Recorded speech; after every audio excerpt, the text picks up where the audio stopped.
मत्ती लिखित सुसमाचार उसका 27 अध्याय 62 से लेकर 66 आयत तक लिखा है। दूसरे दिन जो तैयारी के दिन के बाद का दिन था, प्रधान याजकों और फरीसियों ने पिलातुस के पास इकट्ठे होकर कहा। प्रधान याजकों ने और फरीसियों ने पिलातुस के पास इकट्ठा होकर कहा। पिलातुस वो राजा था जिसने प्रभु यीशु मसीह पर दंड की आज्ञा सुनाई थी। प्रधान याजक और फरीसी वो लोग थे जो सदा प्रभु यीशु मसीह को जांचने, उसके विरोध में, उसे पकड़ने में और किसी तरह से ये परमेश्वर की जो निंदा करता है जैसा वो समझते थे, जबकि प्रभु यीशु कहता था कि मैं परमेश्वर का पुत्र हूं, मैं उसकी ओर से भेजा गया हूं। और प्रधान याजक और फरीसी सोचते थे कि ये हमारे परमेश्वर की निंदा करता है। 63वीं आयत में लिखा है कि हे महाराज, हमें स्मरण है कि उस भरमाने वाले ने जब वह जीवित था कहा था, मैं 3 दिन के बाद जी उठूंगा। प्रभु यीशु मसीह के सारे वचन, सारे दृष्टांत जो उसने लोगों को सुनाए, आराधनालयों में जाकर कहे, वो सब स्मरण योग्य थे। और उन्हीं में से एक बात थी जो प्रभु ने बहुत बार कही कि मैं मनुष्य के हाथों से दुख उठाऊंगा, मैं ऊंचे पर चढ़ाया जाऊंगा, मैं काढ़ा जाऊंगा और तीसरे दिन मैं फिर जी उठूंगा। ये उस विषय की बात हो रही है जब प्रभु को वो क्रूस पर चढ़ा चुके हैं और उसके बाद प्रधान याजक और फरीसी पिलातुस राजा के पास जाकर इन्हीं विषयों के बारे में बात कर रहे हैं। हमारा सब्जेक्ट कहां से स्टार्ट हुआ? फेकनेस छोड़नी है, रियलिटी को पकड़ना है। रियलिटी क्या है? रियलिटी ये है कि हम अपने बनाने वाले को जाने और उसका भय माने, और उसी के कारण अब हम यीशु को जान लें। और एक और मैं आपको उदाहरण दूंगा परमेश्वर के वचन से कि हम किस परमेश्वर से हमें भय रखना है और क्यों परमेश्वर के दास बार बार इन बातों को हमें स्मरण करवा रहे हैं कि इन राहों पर जाना ही तुम्हें स्वर्ग तक पहुंचा सकता है। हालेलुया। मैं 3 दिन के बाद फिर जी उठूंगा, अतः आज्ञा दे कि तीसरे दिन तक कब्र की रखवाली की जाए। अब आप देखिए कि एक मनुष्य के पीछे जो परमेश्वर का पुत्र था, प्रभु यीशु मसीह, इस पृथ्वी पर मनुष्य जाति के उद्धार के लिए आया। उसने दुख उठाया, पीड़ाएं सही, लोगों को चंगा किया, अंधों को आंखें दी, मुर्दों को जिलाया, कोढ़ियों को शिफा दी और भीड़ की भीड़ को वो अद्भुत रीति से रजाया करता था। फिर भी क्योंकि ये परमेश्वर का वचन था, वो अपनी स्वर्ग राज्य से मनुष्य जाति के लिए उस द्वार को खोलने के लिए आया था, तो उसके साथ ये होना जरूरी था। लेकिन प्रधान याजकों और फरीसियों को ये बातें याद थी कि उसने ऐसा कहा था कि वो तीसरे दिन जी उठे। अब सूली पर चढ़ा दिया गया है प्रभु यीशु मसीह, और उसके बाद भी उसकी बॉडी के बारे में बात की जा रही। ये है वो परमेश्वर जिसके विषय में प्रभु के दास बार बार हमें कह रहे हैं कि हमें रियलिटी में रहना है और फेकनेस को छोड़ते जाना है, क्योंकि वो उस बॉडी के विषय में बात की जा रही है। आप सोचो, प्राण नहीं है, बात वो मुंह से कुछ बोल भी नहीं रहा है, उसकी बातें स्मरण की जा रही हैं और उसके विषय में कहा जा रहा है। आगे पढ़ते हैं। 64वीं आयत लिखा है, अतः आज्ञा दे कि तीसरे दिन तक कब्र की रखवाली की जाए। अब वो वहां पे पहरा बैठाना चाहते हैं। उन्होंने एक प्लान बनाया है कि यीशु मसीह ने जो कहा था कि वो तीसरे दिन जी उठेगा, हम उस चीज को भी बिल्कुल खत्म करेंगे। उस परमेश्वर के विरोध में ये इस तरीके से आ गए। अतः आज्ञा दे कि तीसरे दिन तक कब्र की रखवाली की जाए, ऐसा ना हो कि उसके चेले आकर उसे चुरा ले जाएं और लोगों से कहने लगें वह मरे हुओं में से जी उठा है, तब पिछला धोखा पहले से भी बुरा होगा। ये उनका भय था, ये उनका डर था, ये उनके अपने विचार थे कि यदि वो बहुत सारे आश्चर्य कर्म पहले कर चुका था, उन्हें भय था कि कहीं ये भी ना हो जाए। ये है वो परमेश्वर जिसकी ओर रियलिटी में हमें जाना है। पिलातुस ने उससे कहा, तुम्हारे पास पहरुए तो हैं, जाओ अपनी समझ के अनुसार रखवाली करो।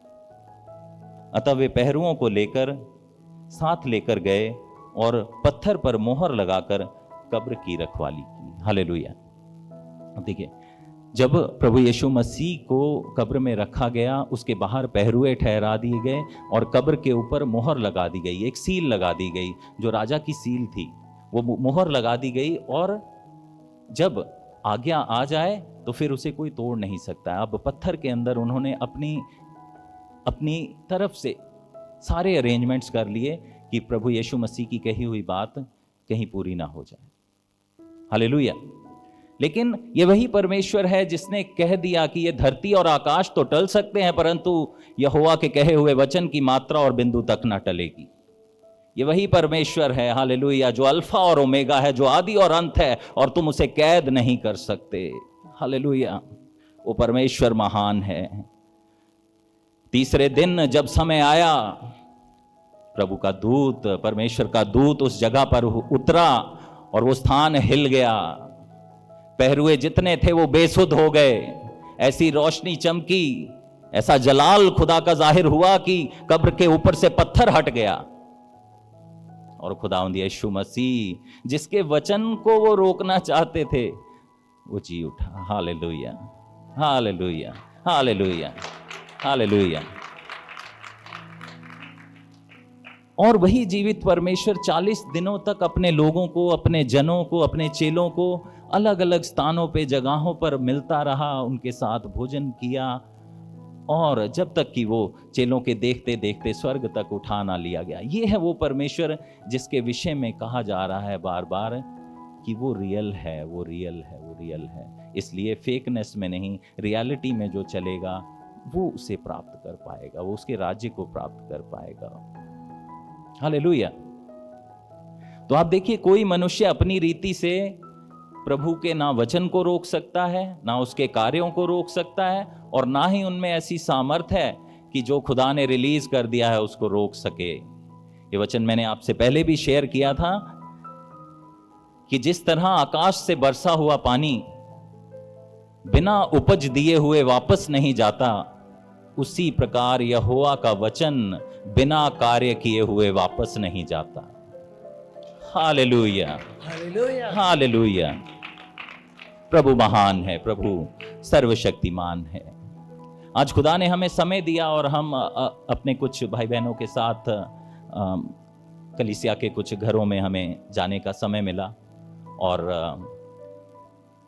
यही वचन हृदय में चल रहे थे। और कुछ चीज़ों को हमने देखा कि बहुत बार हम जीवन में कैजुअल हो जाते हैं और चीज़ों को जिस रीति से ग्रहण करना चाहिए उससे कहीं ना कहीं रुक जाते हैं, या थम जाते हैं, या स्लो हो जाते हैं।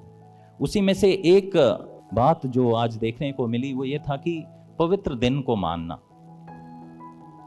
पवित्र दिन को मानना और यहोवा के भवन में आना कहीं ना कहीं बहुतों की विचारों में, बहुतों की बुद्धियों में, क्योंकि वो विलंब से कोप करने वाला परमेश्वर है। हम सोचते हैं हम एक पवित्र दिन अगर भवन में नहीं गए तो हमारे साथ तो कुछ नहीं हुआ, सारा हफ्ता हम अच्छे रहे हैं। इसी प्रकार दूसरा हफ्ता निकल जाता है, वो कहते हैं हमारे साथ कुछ नहीं हुआ है, हम तो ठीक रहे हैं। और इसी तरह महीने गुजरते हैं और वो सोचते हैं कि कुछ नहीं हुआ है। आज मैं आपको बताऊंगा, आपको एक वचन पढ़ाऊंगा और आपको बताऊंगा कि वो कौन सा यहोवा परमेश्वर है जो क्यों कहता है, वो इतना दीन हो गया, वो इतना नम्र हो गया कि उसने अपने हाथों पैरों में कीलें गढ़वा ली कि मनुष्य का उद्धार हो सके और वो परमेश्वर के साथ सदा के लिए अनंत काल के जीवन में रह सके। वो परमेश्वर क्या है मैं आपको बताता हूं।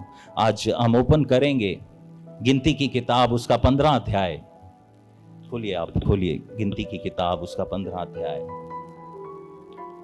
और उसकी 32 आयत पर हम जाएंगे।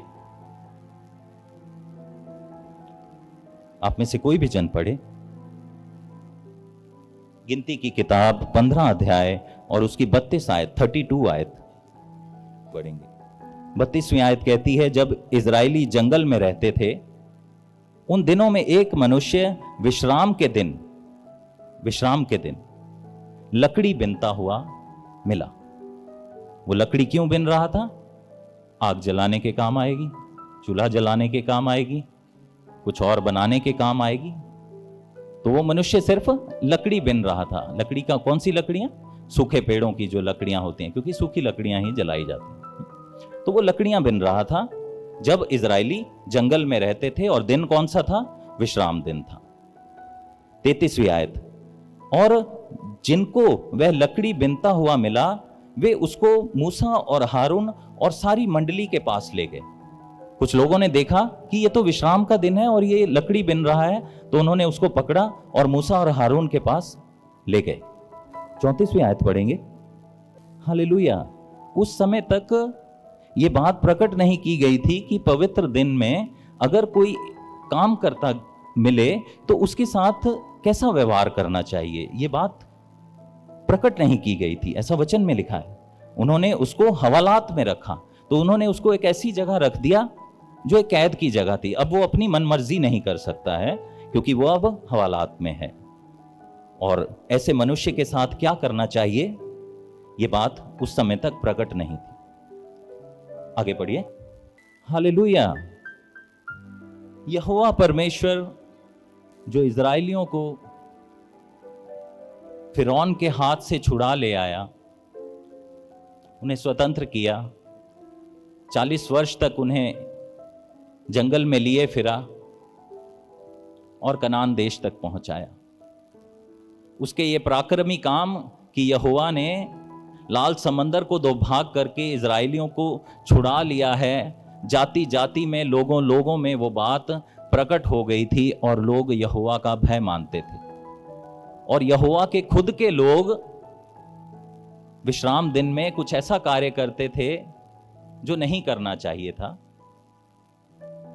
वो बात प्रकट हुई, कुछ लोगों तक पहुंची, उन्होंने उस व्यक्ति को पकड़ा, कैद किया और यहोवा तक उस बात को पहुंचा दिया गया। अब आगे क्या आज्ञा आई? यहोवा की क्या आज्ञा आई? वह मनुष्य निश्चय मार डाला जाए। सारी मंडली के लोग छावनी के बाहर उस पर पथराव करें। लकड़ी बिनने के लिए पथराव,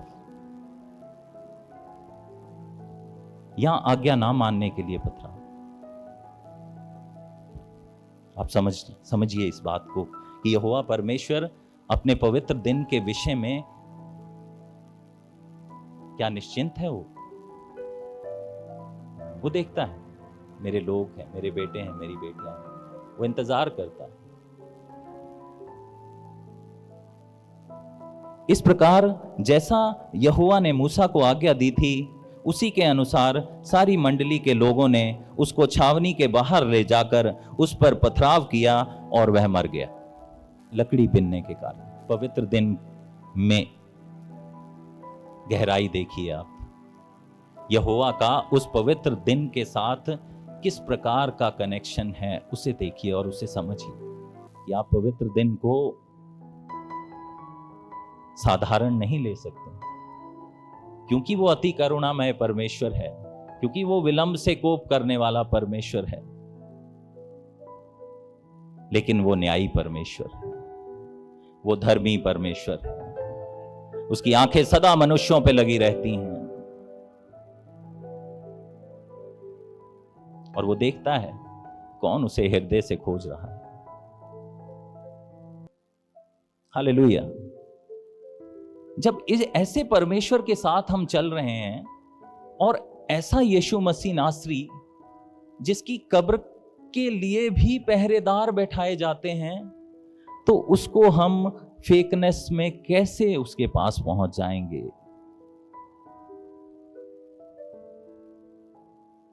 रियलिटी में चलना हमारे लिए बहुत जरूरी है। वचनों को पढ़ना, उस पर मनन करना और उन पर चलना, वही हमें स्वर्ग के राज्य तक पहुंचाएंगे। जब हम इन भेदों को अच्छे से समझेंगे कि हम वो कौन सा खुदा है जिसके साथ हम चल रहे हैं। हमारी आत्मिक मां हर बार कहती है, यदि तुम मसीह में, तुम्हारी पहचान क्या है और तुम परमेश्वर को जानते हो या नहीं जानते हो, ये बातें, दोनों बातें आपको बहुत दूर तक ले जा सकती हैं। ये कौन सा परमेश्वर है जिसके पीछे तुम चल रहे हो और मसीह में तुम्हारी पहचान क्या है। ये दोनों बातें आपको बहुत दूर तक ले जा सकती हैं। हालेलुया।